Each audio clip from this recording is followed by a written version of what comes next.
Hello, everyone. Today is Friday, February 25th, 2022. UN expert urges Sudan forces stop shooting anti-coup protesters. This article is taken from AFP. I believe it's a French newspaper.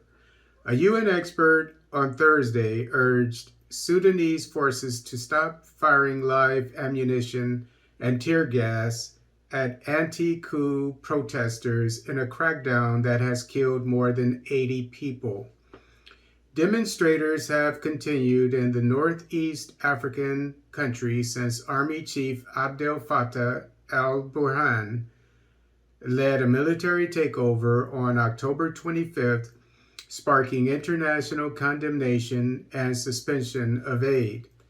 The push derailed a fragile power-sharing agreement between the army and civilians negotiated after the 2019 ouster of longtime autocrat Omar al-Bashir. Firing live ammunition on the people, is a huge violation against human rights, said the United Nations expert Adama Ding. I'm concerned about the violations committed by the authorities and the use of live ammunition against protesters, he said, putting the toll at 82 dead and 2,000 wounded. Both the UN and the United States have made similar appeals before, with Washington threatening further consequences if violence continues. A Sudanese man shot dead on Sunday was the latest fatality.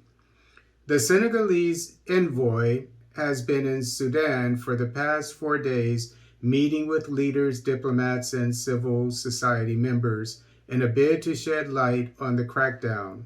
I am calling for a fair, independent, and professional investigation on the violence against protesters, he told journalists in Khartoum. Ding also expressed concern about sexual violence and ongoing raids against anti-coup groups, as well as the fate of around 100 detainees who have never met their lawyers. As he spoke, an AFP correspondent reported that security forces fired more tear gas at demonstrators protesting the coup.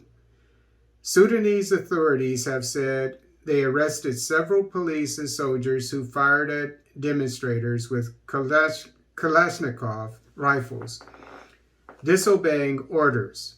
Human Rights Watch has quoted witnesses detailing how both live ammunition and tear gas canisters were shot directly at crowds, a tactic that can be deadly at close quarters. It can be deadly if it's not at close quarters. Now the tear gas, yeah, at close quarters, but live ammunition from a distance even. I don't buy this, that these people are firing Kalashnikovs, which are AK-47s, and disobeying orders. I mean, if you, I know a hell of a lot about riot control, and I would assume that these forces, that a part of their uniform is to have an AK-47, if not all of them, many of them, because you never know what can happen, just for defense reasons. But for the government to say that they're disobeying orders, I mean, for somebody to shoot somebody, and this is what obviously is happening, has happened to over 80 people from what I understand.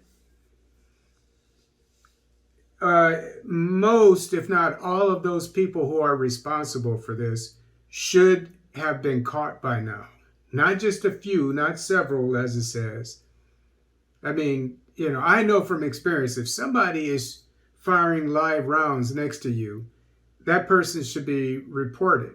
And if that's not the case, then they have a total breakdown in in order.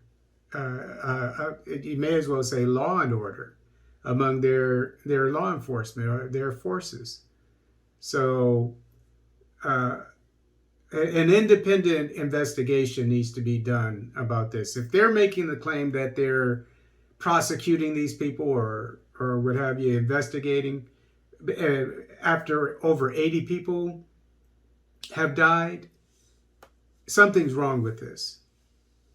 And I've been complaining about how the UN and the West have been getting into Abiy's business with his Tigray war, a lot of things that were unfounded, claims about genocide against the Tigrayan people, which were not proved, things of that nature, and the sanctions and so forth. And I said that they didn't do the same thing with the Sudanese government, but yeah, I see from here that they discontinued aid, but this is going on for a long time and much more than what the West has done needs to be done.